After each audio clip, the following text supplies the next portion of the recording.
Guys good morning. అందరూ మంచిగున్నారా? అందరూ మంచిగానే ఉండాలి, మంచిగానే ఉంటారు.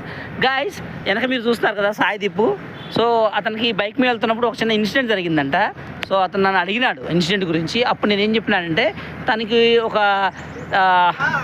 5-10 నిమిషాలు వివరించాను. దాన్ని సింపుల్గా చెప్తాను.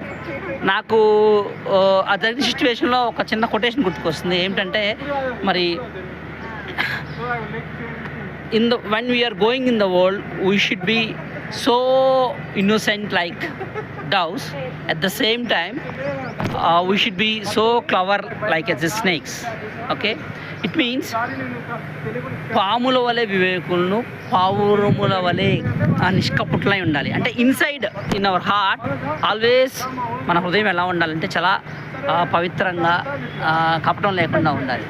అయితే కొన్నిసార్లు అవుట్ సైడ్గా మరి ఇష్యూస్ ఏమైనా జరుగుతూ ఉంటున్నప్పుడు మనము పాముల వలె వివేకంగా ఉండాలి. పాము అనగానే చాలామంది విషయం అనుకుంటారు. కాదండి, వివేకం అనమాట. అది ఏమి వివేకం అంటే ఎట్లా how to tackle the issue, how to come out when situation happen. ఓకేనా, what we should do when the situations are very bad outside the society. So అప్పుడు ఎలా ఉండాలంటే అవర్ వే ఆఫ్ థింకింగ్ అనేటువంటిది డిఫరెంట్గా ఇన్నోసెంట్గా ఉండకూడదు. అప్పుడు మనం చాలా బ్రిలియంట్గా విజిలెంట్గా ఆలోచించాలి. With this guy I want to say take care, enjoy, bye, have a happy weekend, love you all, bye. So today is a Sunday holiday for everyone, but as you know that today is holiday for me. Bye guys, bye.